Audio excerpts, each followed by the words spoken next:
ماجیہ میرے ساتھ پڑھا کرتی تھی۔ یہ غریب لوگ تھے۔ ناجیہ کی بڑی بہن کا نام شازیہ تھا۔ وہ بہت خوبصورت تھی، اس وجہ سے اس کی شادی ایک امیر گھرانے میں ہو گئی۔ شازیہ شروع دنوں میں اپنے گھر میں کافی خوش رہنے، مگر پھر دولت کی زیادتی نے اس کے شوہر کو عیاشی پر ڈال دیا۔ شادی کے صرف 2 سال بعد ہی شازیہ والدین کے گھر واپس آ گئی۔ 1 سال کا بیٹا بھی ساتھ لے آئی۔ شازیہ کے شوہر نے ایک دوسری لڑکی کے عشق میں گرفتار ہو کر اس کو طلاق دے دی تھی۔ اپنی غربت کی وجہ سے یہ لوگ اس شخص کا کچھ نہ بگاڑ سکے تھے، لہٰذا شازیہ نے چپ چاپ اس زہر کو بھی پی لیا۔ شازیہ نے سوچا گھر بیٹھ کر جلنے کوڑنے سے بہتر ہے کہیں ملازمت تلاش کی جائے۔ بڑے بیٹے کی پرورش بھی کرنی تھی۔ وہ روز صبح درخواست لے کر مختلف دفتروں کے چکر لگانے لگی۔ آخرکار ایک فرم میں اس کو ملازمت مل گئی۔ فرم کا مالک شہزاد ایک محنتی شخص تھا۔ اس نے اپنی محنت سے اپنا کاروبار جمایا تھا اور اپنی فرم کو چمکایا تھا۔ شازیہ نے یہ کچھ دنوں تک ان کی فرم میں بہت فرض شناسی اور ذمہ داری سے کام کیا۔ شہزاد اس کے کام سے خوش تھا کیونکہ وہ محنت کرنے والوں کی قدر کرتا تھا۔ شازیہ کا رویہ اپنے دفتر کے دوسرے لوگوں کے ساتھ بھی باوقار بھی تھا۔ شریف لڑکی تھی، اپنے کام سے کام رکھتی تھی۔ آج کل کے زمانے کی لڑکیوں کی طرح آزاد خیال اور فیشن پرست نہ تھی۔ شہزاد اس کی عادت اور اتوار کا بغور مطالعہ کرتا رہا۔ اس نے محسوس کر لیا کہ یہ لڑکی جیون ساتھی بنائے جانے کے لیے بہترین ہے۔ تاہم شازیہ پر اطلاق کا دبا لگ چکا تھا اور وہ ایک بیٹے کی ماں بھی تھی، جبکہ شہزاد نے ابھی تک شادی نہیں کی تھی۔ شہزاد کے والدین مر چکے تھے، کوئی بھائی نہ تھا۔ ایک بہن تھی جس کی شادی ہو چکی تھی، وہ امریکہ میں رہائش پذیر تھی۔ اس لحاظ سے شہزاد اکیلا تھا، اس کی شادی کون کراتا؟ کافی سوچ بچار کے بعد شہزاد نے فیصلہ کیا کہ شازیہ کے گھر والوں سے رابطہ کرنا چاہیے۔ اگر یہ لوگ لالچی نہ ہوئے تو اچھے لوگ ہوئے تو شازیہ سے رشتہ کر لوں گا۔ وہ ابھی انہی سوچوں میں تھا کہ شازیہ کی طرف سے چھٹی کی درخواست آ گئی۔ 1 ہفتے بعد وہ دفتر آئی۔ یہ سوچا یہ اچھا موقع تھا بات چیت کرنے کا۔ شہزاد نے اس سے پوچھا کہ اتنے دن کیوں چھٹی پر گئی تھی؟ شازیہ نے بتایا کہ اس کے والد صاحب کافی بیمار ہیں، گھر میں بہت پریشانی ہے، اس لیے اس نے چھٹی لی۔ شہزاد نے ہمدردی کا اظہار کیا اور کہا کہ میں تمہارے والد صاحب کی عیادت کے لیے تمہارے گھر جانا چاہتا ہوں۔ اگلے روز شہزاد شازیہ کے ساتھ اس کے گھر آیا۔ اس کے والد عیادت کی طرف اس کی طرف 2-4 بار عیادت کے بہانے وہ اس کے گھر میں حالات اچھی طرح دیکھ بھال کیا۔ شہزاد کو شازیہ کے گھر والے پسند آئے۔ وہ غریب ضرور تھے لیکن مخلص اور شریف لوگ تھے۔ یہ اتفاق کی بات ہے کہ جب بھی شہزاد شازیہ کے گھر گیا، شازیہ کی چھوٹی بہن سے اس کا سامنا نہ ہو سکا۔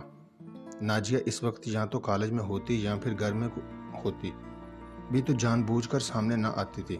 بہرحال اچھی طرح اطمینان کر لینے کے بعد شازیہ ایک اچھی بیوی ثابت ہو سکتی ہے۔ وہ لوگ بھی لالچی نہیں ہیں۔ شہزاد نے اس کا رشتہ اس کے والدین سے مانگ لیا۔ شازیہ کے والدین ایک دولت مند داماد کے پہلے ہی ڈسے ہوئے تھے۔ دوسری بار بھی رشتہ ایک دولت مند نے ہی مانگا تو سہم گئے۔ شازیہ کے والد نے شہزاد سے کہا کہ اگرچہ میری بچی کی خوش قسمتی ہے، مطلقہ اور ایک بچے کی ماں ہوتے ہوئے بھی اتنا اچھا رشتہ مجھے مل رہا ہے، مگر میں اب بیٹے کی شادی امیر آدمی سے کرنے سے ڈرتا ہوں۔ میرا خیال ہے کہ شادی اپنے جیسے گھرانے میں کروں۔ پہلے ایک بار یہ امیر گھر سے دھتکاری جا چکی ہے، اس لیے اب ہمیں بڑے گھر کی خواہش نہیں رہی۔ شہزاد نے کہا، بزرگوں، سبھی لوگ ایک سے نہیں ہوتے۔ پھر میں پیدائشی امیر نہیں ہوں، میں نہ منہ میں سونے کا چمچ لے کر پیدا ہوا تھا۔ جو کچھ بنایا اور کمایا ہے اپنی محنت اور لگن سے۔ میں نے وقت کو ضائع نہیں کیا۔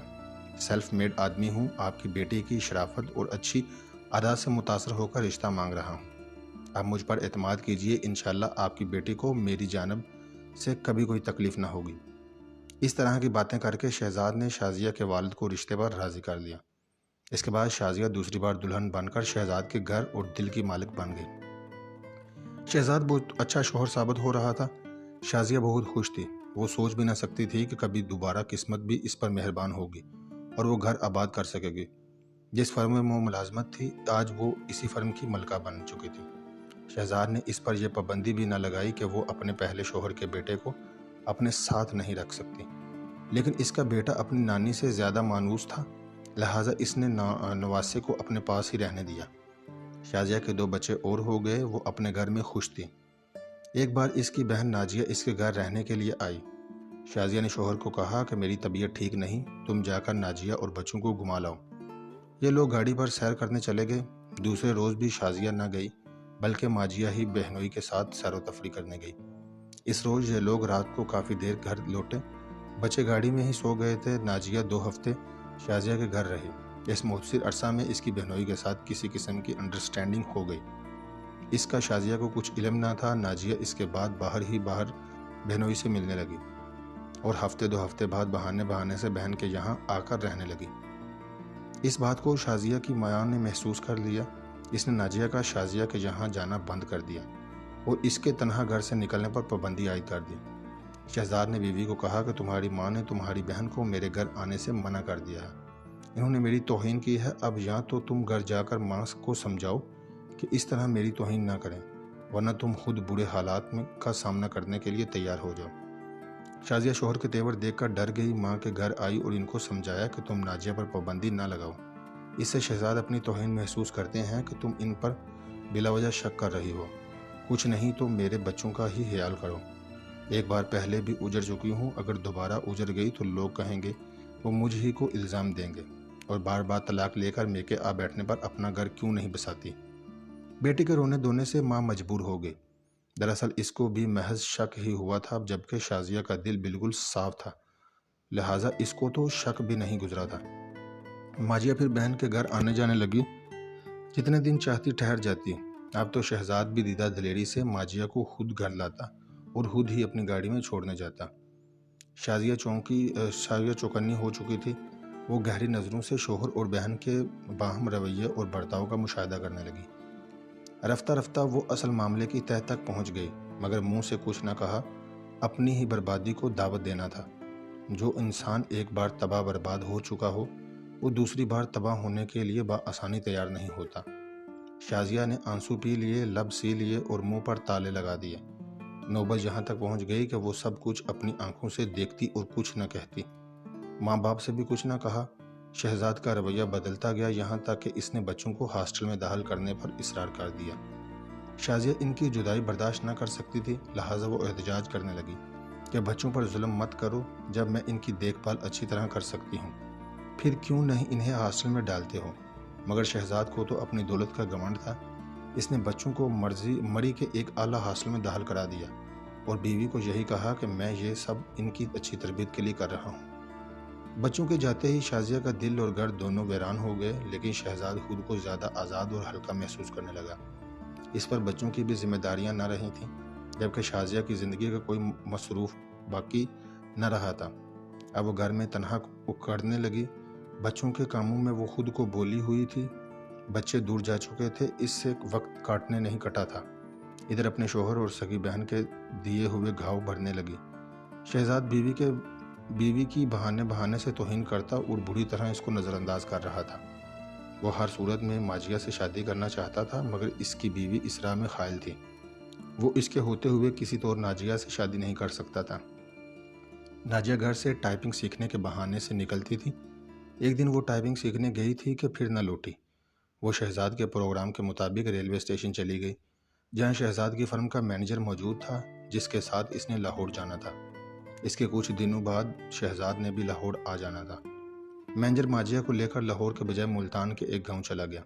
وہاں جا کر مجبور کیا کہ تم میرے گاؤں کے دوست سے نکاح کر لو، اور ورنہ میں تمہیں پولیس کے حوالے کر دوں گا، کیونکہ تمہاری شادی شہزاد سے نہیں ہو سکتی جب تک کہ تمہاری بہن کو طلاق نہ ہو جائے۔ یہ مینیجر شازیہ کو اس وقت سے جانتا تھا جب وہ فرم میں کام کرتی تھی۔ وہ اتنی اچھی لڑکی تھی کہ فرم کے ہر فرد کے دل میں اس کی عزت تھی، احترام تھا، جبکہ شہزاد اور ناجیہ کا تعلق مینیجر کو بعد میں معلوم ہوا تھا۔ اب وہ ناجیہ کو پابند کر کے اس کو مجبور کر دینا چاہتا تھا کہ وہ بہن کی زندگی سے نکل جائے۔ ناجیہ خوبصورت تھی، اس نے اپنے گاؤں کے دوست کو ناجیہ کی جھلک دکھا کر شادی پر آمادہ کر لیا تھا۔ ناجیہ اب بری طرح پھنس چکی تھی، وہ واپس نہیں جا سکتی تھی۔ وہ گاؤں کی زندگی قبول بھی نہیں کر سکتی تھی، ادھر پولیس کا بھی ڈر تھا۔ شہزاد سے رابطہ کرنے سے مجبور تھی، کیونکہ وہ گاؤں کے کچھ لوگوں کی قید میں تھی۔ اس طرح ہمارے باندھے مینیجر نے اس کی شادی اپنے دوست سے کرا دی۔ شادی کا ایک ہفتہ اس شخص کے ساتھ گزارنے کے بعد ماجیہ نے بھی ہتھیار ڈال دیے اور اپنے شوہر سے کہا کہ تم میرے والدین کو اطلاع کر دو۔ اگر انہوں نے مجھ کو قبول کر لیا تو ٹھیک، اگر قبول نہ کیا تو پھر میں بے شک تمہارے ساتھ یہیں ساری زندگی گاؤں میں گزار دوں گی۔ مینیجر نے حالات ناجیہ کے والد کو لکھ دیے اور یہ ہدایت بھی کر دی، فی الحال آپ ناجیہ کو لکھیں کہ آپ کو اس کو قبول نہ کریں گے۔ جب تک اس کی آس ٹوٹ نہ جائے گی وہ واپس لوٹنے کا خیال کرتی رہے گی۔ کراچی پہنچ کر پھر سے اپنی بہن کی زندگی میں زہر گھول دے گی۔ اپنی شادی شدہ بڑی بیٹی اور اس کے بچوں کا مستقبل بچانے کے لیے آپ کو کچھ عرصہ اپنے دل پر پتھر رکھنا ہوگا۔ ناجیہ کے والد پہلے ہی اس بیٹی سے آزاد تھے۔ انہوں نے مینیجر کی ہدایت پر عمل کیا اور ماجیہ کو لکھ دیا کہ تم نے گھر سے بھاگ کر شادی کرنی ہے، لہٰذا اب تمہارے لیے ہمارے گھر کے دروازے بند ہو چکے ہیں، ہرگز لوٹ کر مت آنا اور ہم نے تمہیں قتل کر دیں گے۔ ناجیہ ڈر گئی، وہ مایوس ہو گئی۔ کوئی اور راستہ نہ پا کر اس نے گاؤں کی زندگی سے سمجھوتا کر لیا اور شہزاد کا بھی خیال چھوڑ دیا، کیونکہ اب وہ کسی دوسرے شخص کے ساتھ زندگی کے شادی شدہ دن رات بسر کر چکی تھی۔ وہ اس کو خوف تھا کہ شہزاد اس کو قبول نہ کرے گی۔ ناجیہ 2 سال بعد حد اداس اور بے چین رہی۔ جب ایک بچے کی ماں بن گئی تو اس کا دل تھوڑا تھوڑا گاؤں میں لگنے لگا۔ جس سے اس کی شادی ہوئی تھی وہ بھی اچھی فطرت کا مالک تھا، اس نے ماجیہ کا خیال رکھا۔ اس طرح ناجیہ رفتہ رفتہ اس کے گھر کی 4 دیواری کی عادی ہوتی چلی گئی۔ اس گاؤں میں نہ تو بجلی تھی نہ کوئی اور سہولت۔ جہاں ناجیہ رہتی ہے اس کے شوہر کی تھوڑی سی زمین اور زمین کے بیچوں بیچ ایک بڑا سا مکان ہے، جس کے 2 کمرے پختہ اینٹوں کے ساتھ بنے ہوئے ہیں اور 4 دیواریں کچی بنی ہوئی ہیں۔ گھر میں ہاتھ سے چلانے والا نلکا لگا ہوا ہے۔ پہلے ناجیہ اس زندگی سے سمجھوتا کرتی ہی نہ تھی، مگر اب وہ اس گھر میں ارد گرد کے ماحول کو بھی صاف ستھرا رکھتی ہے اور گھر کے اندر اس نے باغ اور پھلواڑی لگا رکھی ہے، جس کی وجہ سے دیکھ بھال کر کے وہ اپنے ویران دل کو خوش کرتی رہتی ہے۔ ہم بھی ناجیہ کو دیکھتے ہیں، ہمیں اس پر ترس آتا ہے۔ کہاں تو وہ شہر میں رہتی تھی اور کہاں اب دیہاتی زندگی بسر کرنے پر مجبور ہے۔ اگر وہ اپنی بہن کے رشتے کا لحاظ کرتی تو شاید قدرت اس کو یہ سزا نہ دیتی۔ نون، لاہور۔